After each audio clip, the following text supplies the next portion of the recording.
দর্শক, breaking news. Tiger বোলারদের দাপটে অবিশ্বাস্য বিরল রেকর্ড করে পাকিস্তানকে হারিয়ে সিরিজ জিতে নতুন ইতিহাস করল বাংলাদেশ। দর্শক, খবরের বিস্তারিত জানুন পুরো প্রতিবেদনে।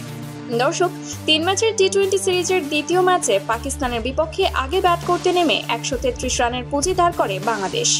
শুরুর ধাক্কার পর শেখ মেহেদী হাসান এবং জাকের আলী অনিকের ব্যাটে ইনিংস মেরামত করে বাংলাদেশ। পায় লড়াই করার মতো পুঁজি। 48 বলে 55 রানের ইনিংস খেলেছেন জাকের। ব্যাট হাতে দারুণ ছন্দে ছিলেন জাকের আলী অনিক। মিরপুরের শেরেবাংলা জাতীয় ক্রিকেট স্টেডিয়ামে টসে হেরে আগে ব্যাট করতে নেমে শুরুটা ভালো হয়নি বাংলাদেশের।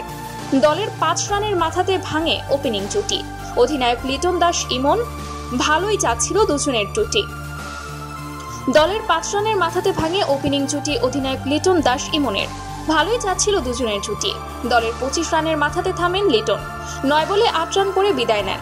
14 বলে 13 রান করে বিদায় নেন ইমন। 4 নম্বরে নামা তাওহিদ হৃদয়। 3 নম্বর খেলে রানের খাতা খোলার আগেই সাজঘরে ফিরে যান। দলের 28 রানের মধ্যেই 4 উইকেট হারিয়ে বসে বাংলাদেশ। 3 বল খেলে রানের খাতা খোলার আগেই সাজঘরে ফিরে যান। দলের 28 রানের মধ্যেই 4 উইকেট হারিয়ে বসে বাংলাদেশ। এরপর ইনিংস মেরামতের কাজে নামেন শেখ মেহেদী হাসান এবং জাকের আলী অনিক।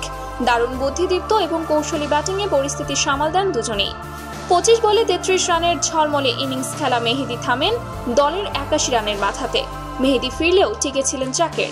শেষ পর্যন্ত চালিয়েছেন তাণ্ডব। মাঝে 4 বলে 8 রানের ইনিংস খেলেছেন রিশাদ হোসেন।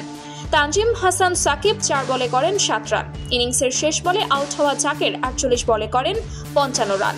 নির্ধারিত 20 ওভার শেষে 133 রানে অল আউট হয় বাংলাদেশ। আর পাকিস্তান জবাবের শুরুতেই টাইগার বোলারদের দাপটে টপ সব ব্যাটারকে হারিয়ে বসে। এরপর ফাহিম আশরাফরা কিছুটা শেষ দিকে লড়াই করলেও শেষ মুহূর্তে টাইগারদের দাপটে গুটিয়ে যায় পাকিস্তান। আর ইতিহাসে বিরল রেকর্ড করে ম্যাচ জিতে যায় সিরিজ জয়ী বাংলাদেশ।